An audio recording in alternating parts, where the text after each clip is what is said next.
Welcome into another edition of The Session with Londa and David. My name is David Austin. I'm Londa Sherwood-Austin. Welcome back, and I'm fired up. Are you fired up? Do you have a lot that you want to talk about today? That's just a preview.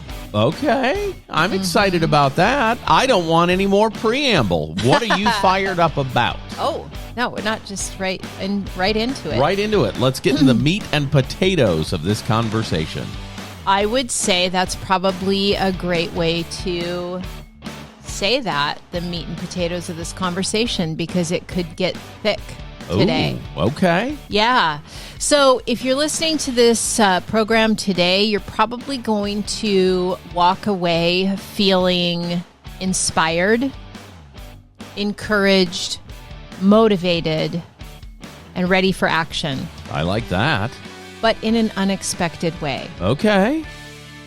So I will just leave it at that. I have no idea where you're going with that. I don't know what you're referring to at all. Don't pretend. Oh, first of all, though, can we just, if you're watching on YouTube, and if you're not, why aren't you? We're so much more fun visually. Mr. Copycatter. I'm dressed as you today. I decided I'd put on my really nice high-heeled shoes. No. And come in. No, I'm wearing a blue blazer like you. I'm wearing a white shirt like you. And I'm wearing jeans like you because I saw you when you left the house and I thought, she's cute. Aw. So there you go. We're a little goofy. I think people like it, though. I said to someone the other day, I don't remember where we were, at the doctor's office maybe, and I was like, we're insufferable. We know.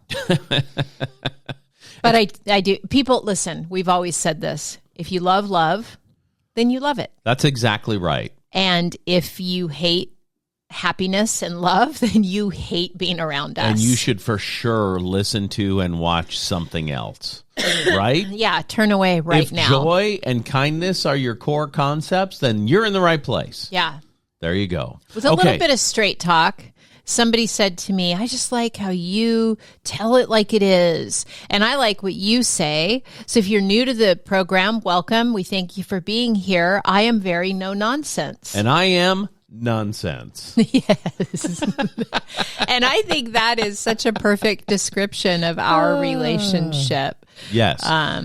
So we were having a very interesting conversation last night at home that went on for about 2 hours. It took the time of watching television in the Austin house last night. We didn't get to turn it on, actually, because we were talking. Yeah. What a concept. Wait a minute. I remember it was very interesting, and I really, really enjoyed it. I have no memory at all of the actual stuff we were discussing. So you're going to have to bring me into it. You're about to, because here I go. So we're going to have a discussion about predestination, but not in the way that you think. So for all of you who just went, what? I just did it. I'm like, huh? So we were talking about, like, we all have choices. My core belief is you are not stuck in the patterns of your life. That's right. You have choices. Yes. We have access to more information than any time in the whole world. That's right? true. There is no reason for you to not be able to change your life by maybe changing the way you think, which of course is, yes. I remember how this now relates to our conversation last night. Yes. So we may or may not have been talking about our past and got into this conversation of there was no excuse to not make a change. Right. And to that, which is my thought, to that, you had an interesting perspective. Go. I'm taking a coffee break. Okay. What we were talking about is whether or not your statement, I think, was people all have a point where they can decide whether or not they want to change their lives. I believe there are moments. Which you called something. You called them something moments. What were they? I don't know. They were like tentpole moments or something like that. They were that you can refer back to. Anchor moments. That's exactly right. But you either choose to use it as an anchor or not, right? We all have things happen to us from childhood forward. And in a moment, you can choose to shift your thinking or not. Sometimes you can't choose it, and that was part of our conversation too. I think many people don't have the same faculties that you have, and may find themselves in a situation that they believe is uncontrollable, and then they become victims. They don't choose to change. They become victimized by their beliefs. Mm-hmm. And I think that's a real thing. It's not a thing for me. I can't relate to it, but I've seen people, like people who grow up in houses where their parents are criminals, and they grow into a life of criminality. Mm-hmm. That's happening to poverty them. Maybe is the same way. Systemic poverty, absolutely. So at what moment do you decide it ends with me? I don't know that everyone can decide it ends with them. I think everyone has the opportunity, and this is what I'm talking about. This is getting, we're not going to solve anything here, but we are going to make you think. We're going to make you ask questions, and we're going to dig into this a little bit more. I certainly believe that I have had moments in my life that have changed my thinking. Can you give me an example? Like in 6th grade band, when my band director, Verna Ruffin, who's now an administrator in a northeastern United States school system, was my band director, and she stopped the whole band and said, "David, did you not practice last night?" And I said, "Well, to be honest, no, I got frustrated and I stopped." And she said, "Why were you frustrated?" And I said, "Because it's so hard." And she walked through the first row of flutes and through the clarinets, walked to the third row where I was sitting, reached over a clarinetist, grabbed my ear and lifted me up out of my seat, like pulled my ear, and I went up. Right. And looked me in the face, pulled my little face right to her face and said, "It's not hard. Playing trombone is not hard." And at that moment, I didn't think about it. I didn't ponder it. At that moment, something in my head said, "Oh, it's not hard," and it was never hard again. Never. That is an anchor moment. Absolutely. Now, if I didn't have the upbringing that I had, if I didn't have the history that I had, and let me expand on that a little bit. You believed in your childhood that you were in a safe place, and you could go to, for example, your mom, and tell her anything if you felt afraid or unsafe. Sure. And that's what you mean by and you were encouraged and I was encouraged to trust my elders, and I was encouraged to listen to the people that were raising me, and teachers at that point in my life were people who were raising me. That was just something my mother imparted in me. So if you because you had that, I believed it. Oh, it's not hard. Now let me give you a reverse of that. Go ahead. What I was going to say is, if I didn't have all of the upbringing that I had, that moment might have become the moment I quit music because somebody abused me.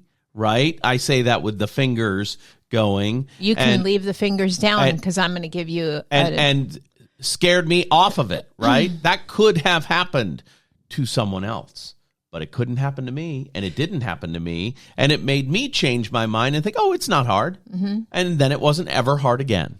For me, I can tell you, given my upbringing, feeling unsafe every day, knowing that I could not go to the adults in my home if I felt unsafe. I had learned that at a very, very early age. That kind of incident would have certainly filled me with fear and been traumatic. Now, it would have been an anchor moment, but it would be one that today I'm trying to rewire my neural pathways. Right. So it's interesting to me, though, however the brain interpreted that moment. Let's say it happened to both of us, and the brain interpreted it very differently. It's still an anchor moment that gives you a choice. It didn't give me a choice, though. It just not consciously. And when it happened, I believed it. And I never felt, and remember, this is over 40 years ago, right? When kids getting physically reprimanded in school was a thing. So I don't want to say anything bad about Mrs. Ruffin, because I thought of her as no, I don't think anybody's no. But I want to be clear. I thought of her as someone who was very important to my development, right? And I thought that particular instance, which you pointed out last night, I've brought up to you like 4 times since we've been married. At minimum 10 times in the last 5 years. So, but you tell the story. It was pivotal. Yeah. It is not hard, is what she said to me. And I looked at her face and knew for sure she was right. Right. And so it just wasn't hard anymore. Right. And I loved it. Right. And it paid for my college and it helped me become who I am. And whether that was a conscious, sometimes we hearken back to those anchor moments and use them to drive us, right? That's consciously using it. But subconsciously, the die was cast. Okay. You believed in it. Right. You believed in you. You believed that it wasn't hard.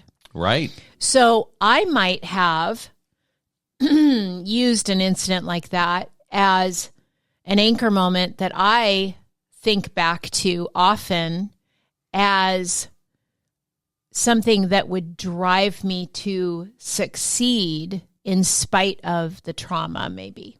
Okay. Right? I'll show you.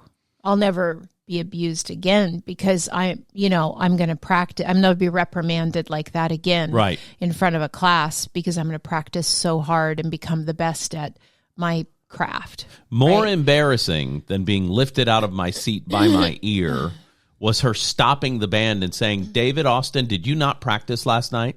That was more embarrassing. Yeah.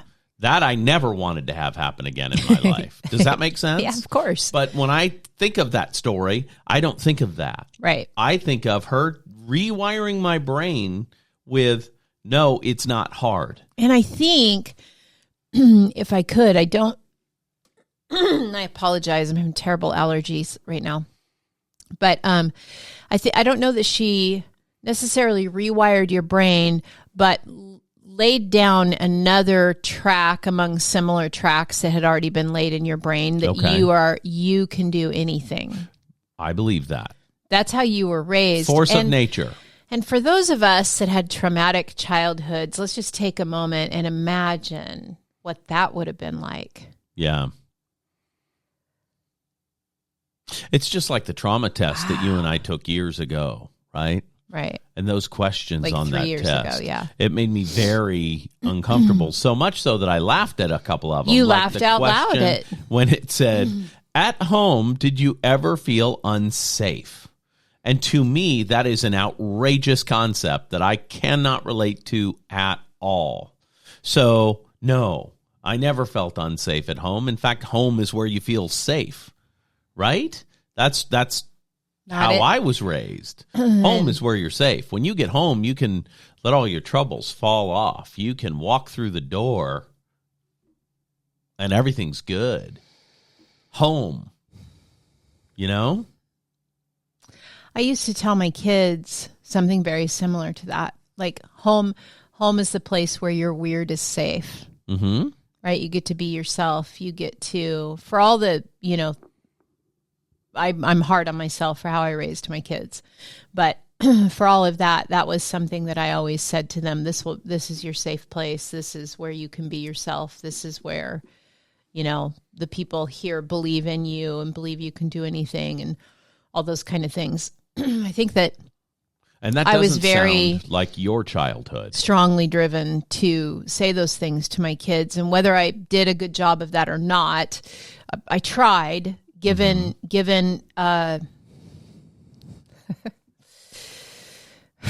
You're very emotional. Yeah. Your eyes are misty. Given the broken set of tools that I had from my own childhood, it was like being given a toolbox of broken tools.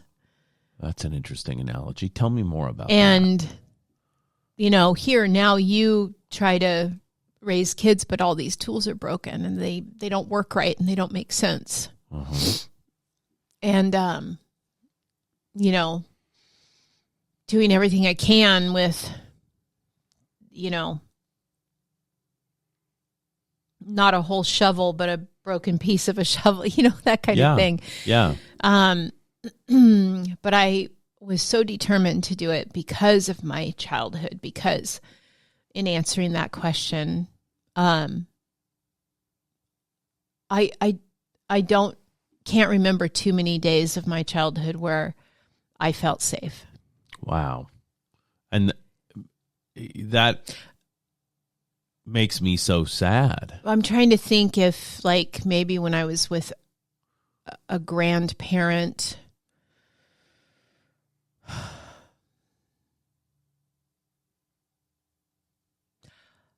I didn't feel unsafe at my dad's. Okay. Like when I would go to visit in the summertime, I had some safe days there, And you say that because for people that don't listen to the program every week, when you were little, your 5. parents got divorced and your mother immediately remarried 6 months later. Mm-hmm. Yeah. And no judgment. But you didn't get married 6 months later, did you? A year. Okay, well, there you go. Almost a year. There you are. Later. So anyway, so I think that going back to, everybody has a choice. Mm-hmm. You have things happen to you, whether they're glorious, like the thing that happened to you, or whether it's traumatic, like a lot of things that happened to me. But we all get to decide how we use those things to shape our future. Mm-hmm. Like, I just refused to be a victim. And if this is all I've got is this box of broken tools, then by gosh and by golly, I'm going to use these broken tools the best that I can until I can find or create or discover better tools. And I will tell you that decision that you made, it wasn't conscious. I can tell you that decision you made is unusual, not usual. So the premise that everybody has an opportunity to decide. There are those moments. I don't believe everybody has the opportunity to decide. I do. And I believe it's possible that you might someday have the opportunity to decide. I believe it's quite possible that if you are introspective, which I admittedly am not. And you've got to quit saying that because you are. Well, okay, but thinking about me is the least exciting thing that I do. That's what I mean by I'm not introspective. But thinking about how you affect others is important to you, which is introspection. But that's different. That's me thinking about someone else's experience. But based on you. So it's the same. Now, I want to say something, though. Yes. To our listeners. Mm-hmm. We clearly are on very different sides of this. Yeah, for sure. I absolutely believe every single person has moments in their life where they have the opportunity to decide something different for themselves than what they have currently. And you're saying, I don't think everybody gets that opportunity. I believe that is miraculous. I don't believe it's predestined. I believe having the epiphany, having the paradigm shift, I believe that is almost heaven sent. I don't think. And see, I think it's much more practical than that. For me, a lot of it was self-preservation. Sure. Right? Like, I'll use sales as an example, okay? Because we talk about sales a lot, both being sales experts. Uh-huh. I would, when a situation comes up in sales, the way that I really learned sales and how to, like, they call it overcome objections or lead a conversation, or here's how it happened. Something would happen in a sales appointment and I would leave and think, oh shit, I never want that to happen again. Right. So how could I have approached this differently? What can I do differently next time to make sure that doesn't happen? Because that sucked. Mm-hmm. So a lot of my life is, self-preservation, right? Oh, I didn't like that, so I need to learn a skill so that doesn't happen again. I don't like getting yelled at, so I learned to tiptoe around my mom and read her body language and her mood and her, and I'm getting emotional again because this is a lot to put on a kid. And I know some of my kids did it with me, which I hate, but it is what it is, right? Her breathing patterns and her movements and her, I learned to read all of it really carefully. Mm-hmm. All the people in my house and navigate around it because that's how you stayed safe. I gotcha. In my house, right? That's how you kept from getting yelled at or getting in trouble or getting, and yet this is so crazy. Yet at the same time, I was the kid who was willing to risk. This is really interesting. I hadn't thought about this, the duality of this. So cautious, so scared, so much navigating, and yet I took so many risks because my mom was an inconsistent disciplinarian. Right. So, excuse me, I would do things I knew I wasn't supposed to do for the fun of it, right? I'm not supposed to go walk in the canal, play in the canal when it's got this much water in it because at any moment they could open the Rosa irrigation system and and you're dead. Nobody explained that to me. I agree with that rule. Wait, nobody. Here's the problem. Nobody explained to me what could happen. Right. They just told me, don't go in there. It's dangerous. If I had known the why behind the what, but I wasn't allowed to know the why, which is maybe why I seek the why so much now.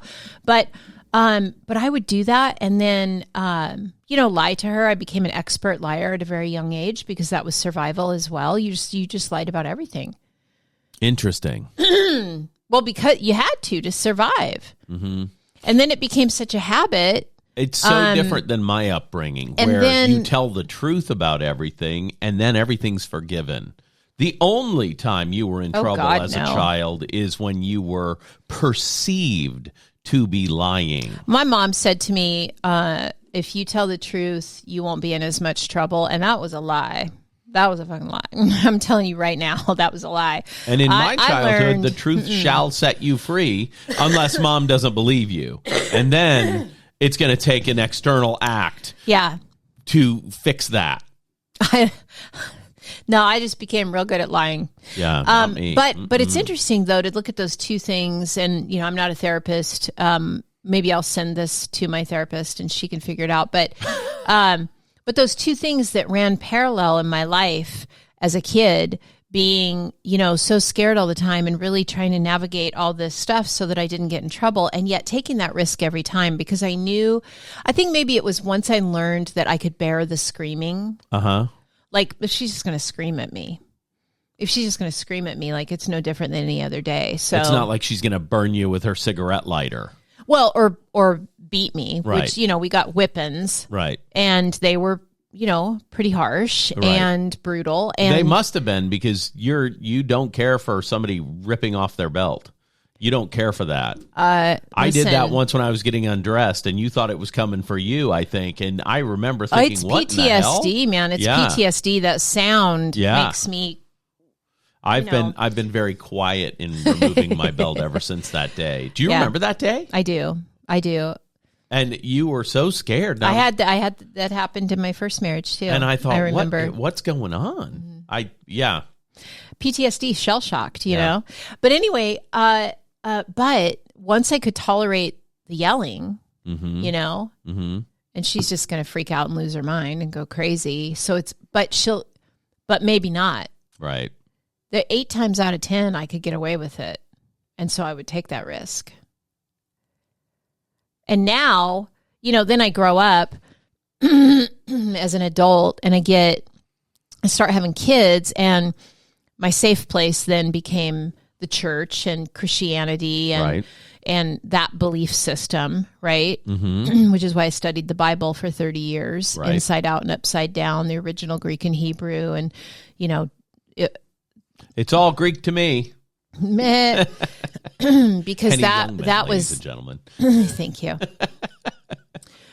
But even in that duality was still there. So right. I don't know what I'm saying. I just know this is really interesting, and I hope you guys talk about it. And I want to hear from our listeners and viewers, because I really, really want to know what you think. So if you are listening to this, if you are watching this, please leave a comment or reach out to us, or we're easy to find. So don't pretend you can't find my phone number and text me. Just Google me. It's right there.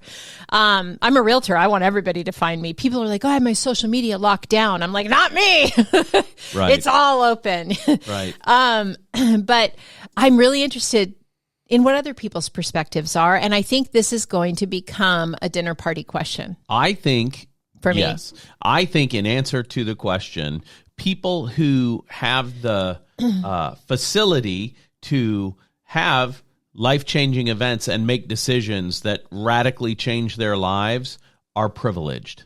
I think environment plays a lot to do with that opportunity. How did I have any opportunity? Well, let me explain. Okay, yeah, please do. A kid who grows up in poverty and crime with the people in charge of their lives sure being in crime, that moment may be, well, I sell drugs so I can get out of this and have money. That, the story of the rapper like Jay-Z, his story about being a kid who decided to become a hustler so he could make money and get out of his circumstance. I don't know if that's the best story, because I think he's still... But let me say something.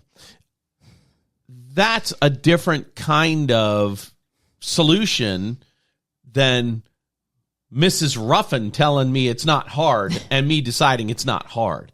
I am coming from a privileged position, and thank God my choice wasn't to sell drugs on a street corner. It was instead to sell now and laters to gifted students in middle school. Do you know what I mean? Yeah. Environment plays a big part in your destiny. Sure. So to say everybody has the opportunity to change their lives for the better, I wish I thought that were true. You are lucky. It's lightning in a bottle if you have a moment in your life that does change your life for the better. That is a gift. That is not predestined, I don't think. No, I don't think it's predestined either. But I think everybody has the opportunity to change their mindset, which therefore changes your life. Yeah, that's we'll interesting. See. So we'll see. We'd like to hear from our friends who are listening. All right. Sharp left turn. Okay, curveball nobody saw coming. We talk a lot about real estate. We share about our wins here. Right. We talk a lot about why you should hire us and how good we are, because I'm not afraid to toot my own horn. Right? I really am not. And we don't talk a lot about our losses because I think people just don't. But in January, we lost $2.1 million in real estate. Tell me about that, because I don't recall that. I love that. And you just move on and just go on with life and, happy day. You don't cash checks until they're in the bank. So. And that's so true. So I want to talk about this for a minute, because I actually saw another realtor post about this. And I thought, you know what? That was really inspiring to read her post. And I wonder if somebody might be inspired by listening to our story. Is this the math you were doing before we started? Yeah. Okay. So what happened is we had two different families we were working with, and very excited, long-time friends and clients of ours, both of these young families. And really are going to sell their homes and buy other homes, the total of which would be about 2.1-ish. I know what you're talking about now. So we did everything right, We actually exceeded expectations on, the marketing of the homes that were listed. you can do everything right and it's still not the right move is what I'm getting at. Sure. Right. And sometimes in the loss of revenue or whatever is a win. That's what I'm talking about. And so in your own life, if you're listening to this, I want you to think about the times where you've faced a loss and really think about it and ask yourself this question. Was there a win someplace in that loss? I gotcha. Because for this situation, for you and I, losing 2.2 million in sales equals a whole lot of revenue in the time of year where there's not a lot of revenue. Sure. Right? Yeah. So this was a hard loss financially for our business. Okay. But a hard win for our business as well, because it just became clear this was not the right move at this time. For both. For either one of these. And when it is the right time, this is why I don't think of it as a loss, because we didn't lose the friends and clients. Right. We lost those transactions specifically. At that moment. Those transactions may come in the future. They may not. The point is, in fact, I remember both of them calling us devastated. Right. Absolutely devastated. That they had to disappoint us. That they had to disappoint us. That's right. By saying we just can't do this right now. Right. And we both had the exact same feeling. You're not disappointing us. We want what's best for you. That was what I said. You know what would be disappointing is if you were calling me up saying, I hate you, and this is the end of this relationship, and I never want to speak to you again. Right. That would be devastating. Correct. You know, that would be devastating. Because we are relational. And what's more important to both of us, I believe, I know for me, for sure, the most important thing for me is to be authentic in my relationships and to be kind. So for me, way more important than the business is keeping the relationship and doing what's best for the people that I'm in relationships with. So when I say I'm going to hold your hand and we're going to walk through this process together, sometimes we walk a big circle and we come right back to where we started from. That's right. And we say, you know what? It's been good. Yeah. And that has nothing to do with income. Right. That has to do with, the quality of our lives. Yeah. And that to me is more important than income. I don't know why, but it is. Yeah. Yeah. So, and good news, our pipelines were full anyway, so we might have lost out on those deals, but we didn't have a long, cold, dark winter because of it. Do you know what I mean? I do the books. Boatload of loans. I do the books, and the real estate business did kind of have a long, cold, dark winter. It was rough. But I kept closing loans, so all the bills. All the bills were paid from the real estate side too. But damn. Anyway. Point being, sometimes you do everything right and it doesn't work out the way you thought it was going to, and it looks on the surface like a loss, but I want to encourage you, look for the win in the middle of your loss. And maybe that is what I've always done with my life. Okay. Is look for the win bringing it back. In the middle of Here it comes. The loss. Yes. Maybe that's what it is. Somewhere along the line, I just thought, I can't be a victim my whole life. I gotta find a win in the loss somewhere. And that is unique. I don't know. Is your magic. That is the secret sauce that makes you you. You know, just it was like my mom telling me when I was a little kid that I can do anything, that I'm a force of nature. You found the inner strength without someone coaching you that way, and it's too bad you and I didn't grow up together, because I would have told you those things as a child. Well, you tell me now, and you heal little Londa every day. Yeah. Yeah. You are a force of nature. Thank you. And the sun does rise and set on you in my eyes. Thank you. I think it matters.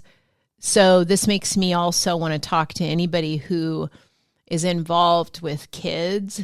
If you have the opportunity to be in a kid's life at all, make sure you just tell them, find something. I can remember my 4th grade teacher saying, wow, you're really smart. I just read a study. This is a thing that just happened last week. We might have even talked about it briefly on the podcast because it was right around the time we recorded the podcast, that children grow up with a better self-identity, not just if their parents love them, but if their parents look at them with a sense of awe. Yeah. My mother looked at me like I was divinely inspired. That's how she looked at me. Peter, my oldest, he told this story one time. He said, my mom's so supportive. If I decided to be a prostitute, she'd find me she'd find clientele for me. Yeah. I wouldn't. But I mean, that's just you probably would though. I look at, my kids walk in the room and I light up. Yeah. Nothing lights me up like looking at my kids. Still every day we have, one of our kids works for us, and every damn day when she walks in here, I am in awe of her presence. And I'm like that with every single one of our kids. Every time I see them, I'm just like, wow, I get to be part of that kid's life. But my business coach said the exact same thing about all of your children yesterday. How impressed he is every time he walks in and sees Ada, and how every one of the kids that he's encountered is a rock star to him. And it is because of you. That's sweet. It is. That's a real thing. Thank you. I feel the same way about my kids. Yeah. Well, when I said my kids, I meant all 9, all 9 of them. Yeah. I'm in awe of Caitlin and Benjamin too. Yeah. I can't believe I get to be in their life. Yeah. So okay. Another sharp left turn. We can't leave people without giving them the restaurant review that nobody asked for.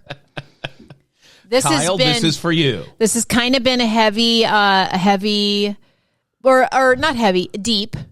Yeah, and now it's time. And seeing your eyes get misty is so beautiful to me. I don't know why I like it so much. It maybe is a little sadistic. I don't know. So you like them sad.